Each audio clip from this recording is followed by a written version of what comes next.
Hi welcome to Indian delights. నేను మీ పుష్ప. ఈరోజు ఒక మంచి రెసిపీతో వచ్చేసాను. అదేంటా అనుకుంటున్నారా? చాలా సింపుల్గా టేస్టీగా హోటల్ స్టైల్లో పూరి కుర్మా ఎలా చేసుకోవాలి ఈ వీడియోలో చూపించేస్తాను. వీడియో ఎక్కడ స్కిప్ చేయకండి. చాలా ఈజీగా చేసుకోవచ్చు, చాలా టేస్టీగా కూడా చేసుకోవచ్చు.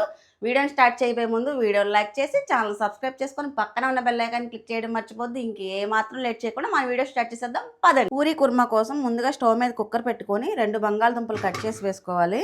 అలాగే ఒక క్యారెట్ పెద్ద ముక్కలుగా కట్ చేసి వేసుకొని ఇందులోనే 4 బీన్స్ కూడా పెద్ద పెద్ద ముక్కల కింద కట్ చేసి వేసుకోవాలి. ఇప్పుడు ఇందులో ముక్కలు ఉడకడానికి సరిపడా కొంచెం వాటర్ మూత పెట్టుకొని ఒక 3-4 విజిల్స్ వచ్చేంత వరకు ఉడికించుకోవాలి. మసాలా పేస్ట్ కోసం 2 టేబుల్ స్పూన్ల ఎండు కొబ్బరి, 1 టేబుల్ స్పూన్ నువ్వులు, 1 టేబుల్ స్పూన్ గసగసాలు, దాల్చిన చెక్క, ఎలాచి, లవంగ, వీటన్నింటినీ మెత్తని పేస్ట్లా చేసేసుకుందాం. కొద్దిగా సరిపడా ఆయిల్ వేసుకోవాలి. ఆయిల్ హీట్ అయిన తర్వాత కట్ చేసి పెట్టుకున్న 2 మీడియం సైజు ఉల్లిపాయలు, అలాగే 2 పచ్చిమిరపకాయలు, 1 రెమ్మ కరివేపాకు, ఉల్లిపాయ మగ్గడానికి కొద్దిగా సాల్ట్. స్టవ్ని లో ఫ్లేమ్లో పెట్టి 1 నిమిషం పాటు మగ్గనిద్దాం. 1 టీ స్పూన్ అల్లం వెల్లుల్లి పేస్ట్, ఇది కూడా వేసిన తర్వాత 1 నిమిషం పచ్చివాసన పోయేంత వరకు వేగనివ్వాలి.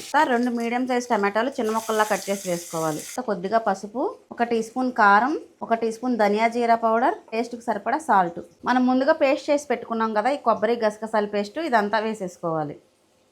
ఇది కూడా ఒకసారి కలిపి పచ్చివాసన పోయేంత వరకు మరో 2 నిమిషాలు మగ్గనిద్దాం. గ్రేవీకి సరిపడా వాటర్ పోసుకుందాం. ఇలా ఒకసారి కలుపుకొని ఒక ఉడుకు వచ్చేంత వరకు ఉడకనివ్వాలి. బాయిల్ చేసి పెట్టుకున్నాం కదా వెజ్జీస్, అదే బంగాళదుంప, బీన్స్, క్యారెట్, వీటిని కూడా వేసేసుకోవాలి. ఒకసారి కలిపి స్టవ్ని లో ఫ్లేమ్లో పెట్టుకొని ఒక 5 నిమిషాలు గ్రేవీ దగ్గర పడేంత వరకు ఉడకనిద్దాం. చివరిగా కొద్దిగా గరం మసాలా వేసుకోవాలి, ఒక 1/2 టీ స్పూను. ఇది కూడా వేసి ఒకసారి కలుపుకొని స్టవ్ ఆఫ్ చేసేసుకుంటే వేడివేడిగా మన పూరీ కుర్మా రెడీ అయిపోయింది. టేస్ట్ చూసి చెప్తాను పదండి. పూరీకి పర్ఫెక్ట్ కాంబినేషను. కుర్మా చాలా అంటే చాలా బాగుంది. మసాలా అక్కడక్కడ టచ్ అవుతూ, ఎక్కువ మసాలా లేకుండా చాలా మైల్డ్గా, టేస్ట్ అయితే చాలా బాగుంది. మీరు కంపల్సరీ ట్రై చేయండి. ఈ కుర్మాని హోటల్ స్టైల్లో ఇలాగే చేస్తారు. నేను ఇంకా దాన్ని కొంచెం ఇంప్రూవ్ చేశాను. మరో వీడియోలో మళ్ళీ కలవబోయే ముందు వీడియో లైక్ చేసి ఛానల్ సబ్స్క్రైబ్ చేసుకుని పక్కన ఉన్న బెల్ ఐకాన్ క్లిక్ చేయడం మర్చిపోవద్దు. ఈ వీడియో ఇక్కడ ఎండ్ చేసేస్తున్నాను. బాయ్.